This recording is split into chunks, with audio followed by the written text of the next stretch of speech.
Parang inaaninag niya kung kilala niya si Lolo Elong ko.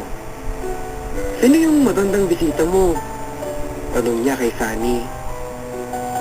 "Lolo po yan ni Desiree, si Lolo Elong," sagot ni Sunny.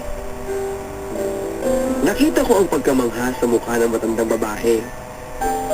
Naitakip pa nito ang kanyang kaliwang kamay sa kanyang bibig. Dala ng pagkamangha habang nakatingin pa rin kay Lolo Elong. Noon ko napansin ang singsing sa daliri ng kanyang kamay. Kagaya ng singsing sa daliri ni Lolo Elong. Nakita ko rin ang pagkislap ng parang kristal na luha ni Lola Mael habang nakatitig pa rin kay Lolo Elong. Napaluha na ako noon dahil sa kakaibang kaba sa dibdib ko. Si Lolo Elong naman ang lumapit sa amin. "Iluminada!" sambit ni Lolo Elong habang nakatingin pa rin sa lola ni Sunny. "Magkakilala sila?" Anas na tanong ni Sunny. Hindi ako nakasagot dahil pinanood ko lang kung papaano sa una ay naghawak kamay ang dalawang matanda hanggang sila ay magyakap na.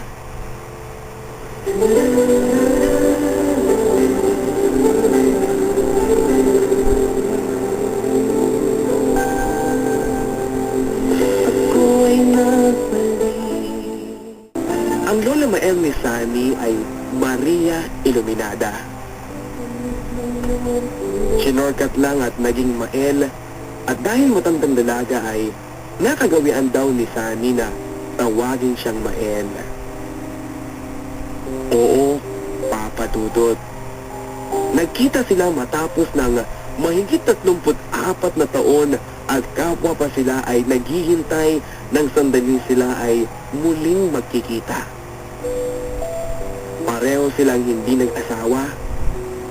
Parehong naging tapat at umasang sila pa rin hanggang sa huli. At iyon ay nagkatotoo. Noong araw na yon na pareho na silang 57 years old. Wala nang nakialam sa kanila. Natuloy ang despedida pero matapos mag-usap sina Lolo Elong at Sunny, ay nag-decide na si Sunny na hindi siya tutuloy ng UK. Mga kapatid na lang niya ang sasama sa papa nila. Lunes ng umaga, bumalik kami sa bahay. Pero nag-withdraw lang ulit si Lolo ng pera. Muli kami sumakay ng bus papunta ng Bulacan, kung saan kami nagstay ng kulang 1 linggo. Doon ay minaganap na rin sa amin ni Sunny. Pero buo na noon ang plano. Sina Lolo Elong at Lola Mael ay magpapakasal na. Magtatayo ng negosyo sina Lolo Elong at Sunny. Something about vehicles or automobiles. Mag-review rin ako ng para sa nursing board.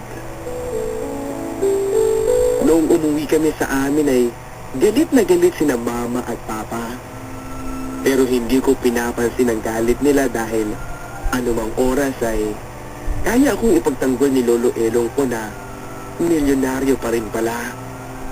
Masasabi kong iyon ay isa sa mga pinakamaligayang araw ng buhay ko, Papa Dudut. Hindi lang para sa amin ni Sunny, kundi para din kina Lolo Elong at Lola Mael. Naroon noon yung damdamin na parang wala na talagang hiwalayan sa amin. At ramdam namin sa aming mga puso ang kaitinding bugso ng pag-ibig. Nasa bawat labi namin ang matamis na ngiti. At mga mata nila ay panahagang ligaya at pag-asam na sana kahit kailan ay wala nang maghihiwalay pa.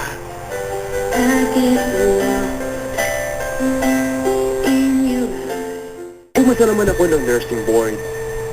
Sa Bulacan, sina Lolo Elong at Lola Mael kinasal.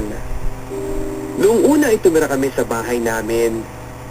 Pero noong bumalik akong muli, matapos ako magtrabaho bilang nurse sa Qatar, ay nagpakasal na rin kami ni Sani. Nagpatayo ng duplex house si Lolo Elong. Yung isang pinto ay kanila ni Lola Mael. At yung isa ay sa amin naman ni Sani. Nagbigay din noon si Lolo Elong ng malaking halaga ng pera kay Papa para may magamit ito sa kanilang itatayong business. Sa ngayon ay may isa na kaming anak ni Sani. Lumalago na ang business ni na Mama at Papa. At sina Lolo Elong at Lola Mael ay sweet pa rin everyday. Salamat kay Lolo Elong na siya nagkumbinsi kay Sani na huwag nang sumama sa UK. Alam daw kasi ni Lolo kung gaano kahirap maghintay sa wala. At hindi raw pagkakatiwalaan ng panahon ngayon. Kung sila daw ni Lola Mael ay nagkahintayan, baka daw hindi mangyari sa amin ni Sani ang ganon. Minabuti ni Sani na huwag na lamang umalis. Pero lately, ay inamin din sa akin ni Sani ang isa pang kadahilanan kung bakit hindi siya natuloy ng UK. Ang sabi niya, hindi naman ako marunong mag-Ingles eh. Anong gagawin ko doon? Joke lang niya pero alam kong totoo. Dahil talagang walang ibang galing ang mister ko, kundi ang mahalikot ng makina ng sasakyan at sakyan ako. Hanggang dito na lang papadudot at hangad ko na sana ay mabasa niyo rin po ang pinagpuyatan kong kwento ng buhay at pag-ibig namin sa inyong sikat na programang Barangay Love Stories. Lubos na umaasa, Desiree. Buhay na balik.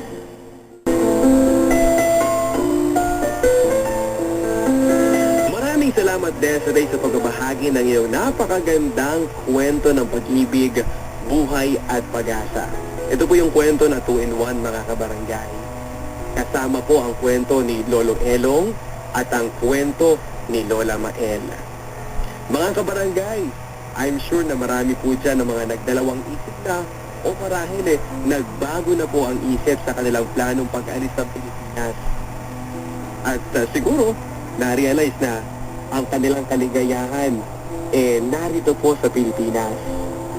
Mga kabarangay, meron po ba kayong kwento ng pag-ibig, buhay at pag-asa na nais ninyong maikwento sa programang ito? Maaari po kayong mag-email sa amin sa bls971@yahoo.com. All small letters po yun ha, bls971@yahoo.com. O kaya naman sumulat sa Barangay LS 97.1 Ayos View, care of Papa Dudot, sa GMA Network, EDSA Corner Timog Avenue, Diliman, Quezon City. Sa mga mahilig po sa internet, maaari niyo pong i-add ang fanpage ng Barangay Love Stories sa Facebook.